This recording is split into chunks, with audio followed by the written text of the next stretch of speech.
ఆ బీజేపీ ఎంపీలో తీవ్ర మనోవేదన గూడు కట్టుకుని ఉందా? పార్టీలో తనకు వ్యతిరేకంగా కుట్రలు సాగుతున్నాయని కుమిలిపోతున్నారా? ఆ బాధతోనే వీలు చిక్కినప్పుడల్లా తన అసమ్మతి రాగాన్ని వినిపిస్తున్నారా? ఇటీవల పుట్టినరోజు వేడుకల్లో ఆయన చేసిన వ్యాఖ్యలు ఎవరికి గుచ్చుకున్నాయి? ఆయన టార్గెట్ ఎవరు? సొంత పార్టీ నేతలే తనపై దుష్ప్రచారం చేస్తున్నారని ఆయన ఎందుకు ఆవేదన చెందుతున్నారు? గ్రేటర్ ఎన్నికల వేళ ఆయన సంధిస్తోన్న ప్రశ్నలు బీజేపీ రాష్ట్ర నాయకత్వానికి మింగుడు పడ్డలేదా? అసలు ఆ ఎంపీ మనసులో ఏముంది తెలియాలంటే లెట్స్ వాచ్ దిస్ ఓటీఆర్.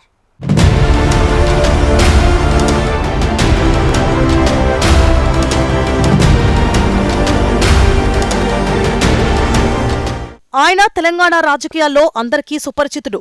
పార్టీలకు అతీతంగా ఆయనకంటూ ఓ క్రేజ్ సంపాదించుకున్న ఉద్యమ నేత. ఆయన ఎవరో కాదు, దేశంలోనే అతిపెద్ద లోక్సభ నియోజకవర్గమైన మల్కాజ్గిరి ప్రాతినిధ్యం వహిస్తోన్న ఈటెల రాజేందర్. రాజకీయాల్లో ఆయన ఎన్నో ఎత్తుపల్లాలు చూశారు. గత కొన్ని రోజులుగా కొందరు నేతల తీరు పట్ల ఈటెల ఆవేదనతో మౌనంగా ఉంటున్నారని ప్రచారం సాగింది. ఈటెల సైలెంట్ కు గల కారణం ఏమై ఉంటుందని పార్టీలో చర్చ నడుస్తున్న తరుణంలో వాటిని పటాపంచలు చేస్తూ ఇటీవల పుట్టినరోజు వేడుకల్లో ఈటెల రాజేందర్ కీలక వ్యాఖ్యలు చేశారు.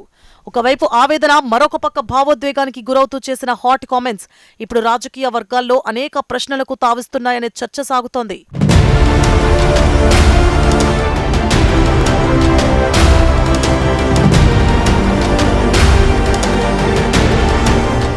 పార్టీలో జరుగుతోన్న పరిణామాలపై రాజకీయ బాణాలు సంధించారు ఈటెల. ఇప్పటి వరకు ఎన్నో దెబ్బలు తగిలాయి, అనేక గాయాలయ్యాయి. పులి బక్కపడినంత మాత్రాన పులి చారలు పోవు అంటూ తీవ్రస్థాయిలో విరుచుకుపడ్డారు. రక్తం చిందించి కొట్లాడి ఇష్టపడి తెచ్చుకున్న స్వరాష్ట్రం తెలంగాణ అని, ప్రజల ఆలోచనలకు అనుగుణంగా ముందుకు వెళతా ప్రజలే శక్తి ఇస్తారు, నిండుకుండా తొణకదు, ఒకరి మేలు కోరేవాణ్ణి తప్ప కీడు కోరేవాణ్ణి కాదు అనడం పార్టీలో చర్చకు దారితీశాయి. తనపై జరుగుతోన్న సోషల్ మీడియా దుష్ప్రచారం వెనుక సొంత పార్టీ నేతలే ఉన్నారని అన్నారాయన. కొందరు డబ్బులిచ్చి తనపై తప్పుడు వార్తలు రాయిస్తున్నారని, కానీ వాటి ద్వారా ప్రజాబలాన్ని కొనలేరన్నారు ఈటెల. త్వరలో అన్నింటికీ సమాధానమిస్తానన్నారు. సోషల్ మీడియాలో రాయిస్తోన్న అలాంటి వ్యాఖ్యలపై తాను స్పందించకపోయినా ఎవ్వరు మాట్లాడుతున్నారో తనకు తెలుసు అన్నారు. ఎవరెన్ని తప్పుడు ప్రచారాలు చేసినా చివరికి ధర్మానిదే విజయమంటూ ఘాటుగా స్పందించారాయన. అయితే ఈటెల ఎవరినుద్దేశించి వ్యాఖ్యలు చేశారని పార్టీ నేతలు, కార్యకర్తలు గుసగుసలాడుకుంటున్నారు.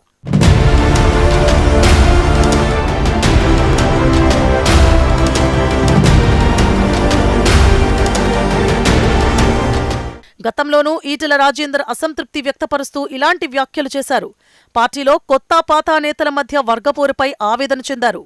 పార్టీలో గ్రూపులు ఉండడం మంచిది కాదని, గ్రూపు రాజకీయాలు బువ్వ పెట్టవని చురకలంటిస్తూనే కొత్తవారిని అక్కున చేర్చుకోవాలి, కాని కాకులు గద్దల్లా పొడవద్దని అనడంలో అప్పట్లో పార్టీలో పెద్ద దుమారమేరేగింది. ఇటీవల నిజామాబాద్ కార్పొరేటర్ల అభినందన సభలో ఈటెల మాట్లాడుతూ ఎక్కువ కాలం పార్టీలో ఉన్నంత మాత్రాన సీనియర్లు కాదని, ప్రజా జీవితంలో ఉన్నవారే సీనియర్లని అనడంతో పార్టీలో ఉన్న అంతర్గత పోరుకు మరింత ఆజ్యం పోసినట్లయింది.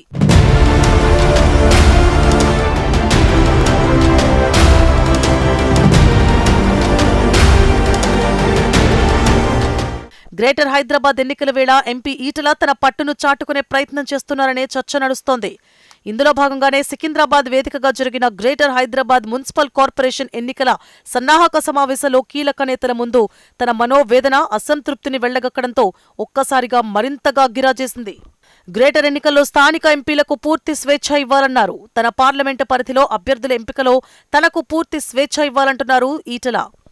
తాను పార్ట్ టైం పొలిటీషియన్ను కాదని, 24 గంటలు ప్రజల్లో ఉండే వ్యక్తినంటూ సంచలన వ్యాఖ్యలు చేశారు. పార్టీ నిర్ణయాల్లో తనకు ప్రాధాన్యత ఇవ్వకపోగా కనీస సమాచారం సైతం లేదని ఆవేదన వ్యక్తం చేశారు. దీంతో రాష్ట్ర నాయకత్వ వ్యవహార శైలి, తీరు పట్ల ఈటెల మనోవేదనకు గురైనట్లు సమాచారం. తన పార్లమెంటు పరిధిలో కార్పొరేటర్ల అభ్యర్థుల ఎంపిక ప్రాధాన్యత తనకే ఇవ్వాలంటూ ఆయన పెడుతోన్న కండిషన్లు ఇప్పుడు రాష్ట్ర నాయకత్వానికి మింగుడు పడ్డలేదట. పార్టీలో తనకు సరైన గుర్తింపు దక్కడం లేదన్నదే ఈటెల తన ప్రధాన ఆవేదన అంటూ ప్రచారం సాగుతోందట. ఇక సోషల్ మీడియాలో నెగిటివ్ ప్రచారం వెనుక ఎవరున్నారో తనకు తెలుసన్నారు. ఇలాంటి నేతలపై పార్టీ రాష్ట్ర నాయకత్వం కఠినంగా చర్యలు తీసుకోవాలని ఈటెల వాపోయినట్లు సమాచారం.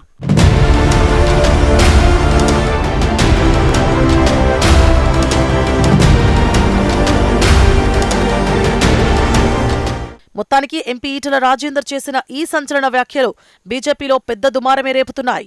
ఆయన సంధించిన ప్రశ్నలకు రాష్ట్ర నాయకత్వం స్పందించి దిద్దుబాటు చర్యలు చేపడుతుందా, లేదా అలాగే ఈటెల కోరుతున్నట్లుగా గ్రేటర్ ఎన్నికల్లో ఆయనకు ఫ్రీ హ్యాండ్ ఇస్తుందా లేదా అన్నది తెలియాలంటే మరికొన్ని రోజులు వేచి చూడాల్సిందే.